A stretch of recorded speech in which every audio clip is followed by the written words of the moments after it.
The Escape from Darkness. Welcome once again. This is David. Thank you very much. I'm very happy to be able to share this with you, and I thank you for your time.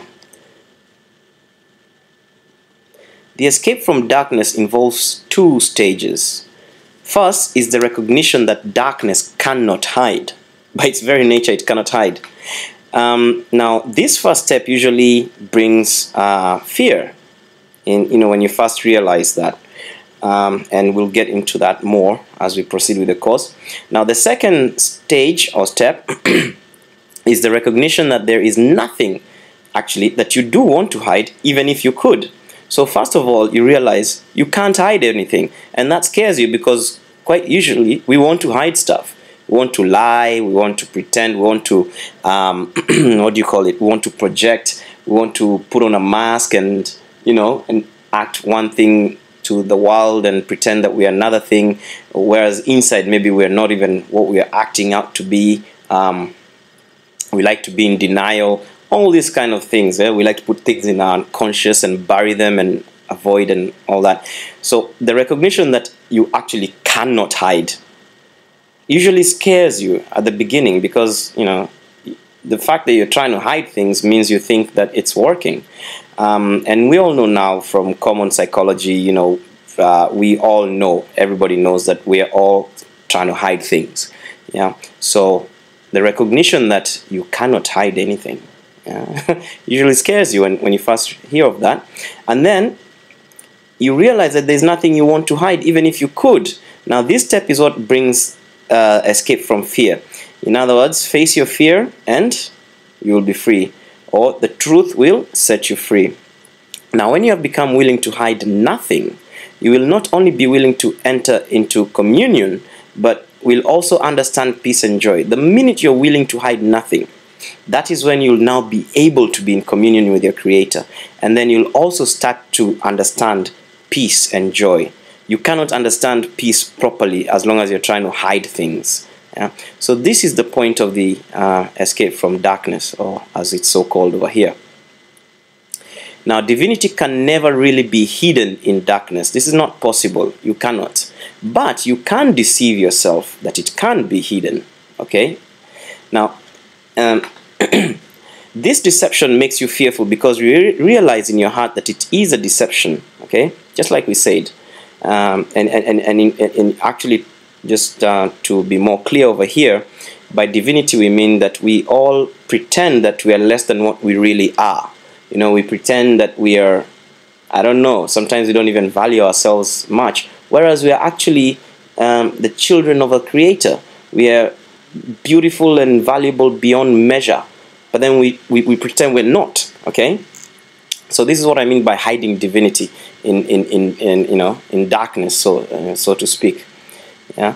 So the idea that you cannot hide divinity, or even run away from it, scares us because we know in our heart that it's a deception. Yeah, and we exert great amounts of efforts to make it real, that we're actually to hide that divinity. We spend so much effort to establish the reality that we can hide divinity, and it's really exhausting. So the miracle is here to set reality where it belongs. Reality belongs only to spirit, and the miracle acknowledges only truth.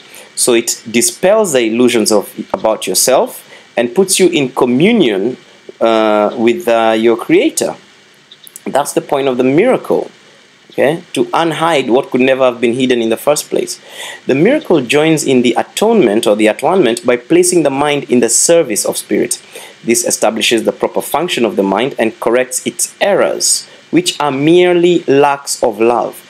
The errors of the mind are simply lack of love, no more and no less. Yeah. So your mind can be possessed by illusions, but spirit is eternally free. If a mind perceives without love, it perceives an empty shell and is unaware of the spirit within. But the atonement restores spirit to its proper place. The mind that serves spirit is invulnerable. It does not even need to fear. It's invulnerable. You might say invincible. Darkness is lack of light.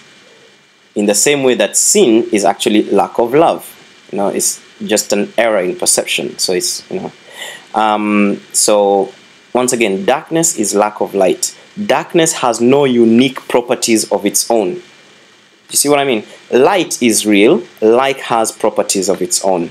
Darkness is simply the absence of light. It's not real, and it does not have unique properties of its own. So it is an example of the scarcity belief from which only error can proceed.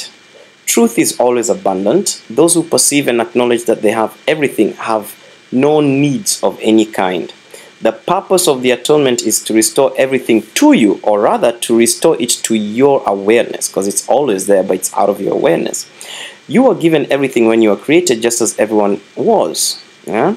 The emptiness engendered by fear must be replaced by forgiveness.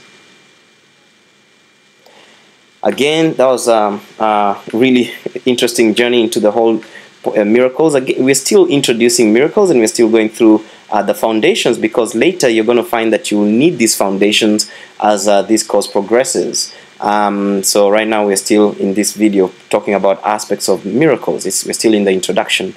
So thank you very much for your time. Please share this video with as many people as possible, and go to ahappypocket.com for the full series of videos and course materials, plus the community discussions. Thank you.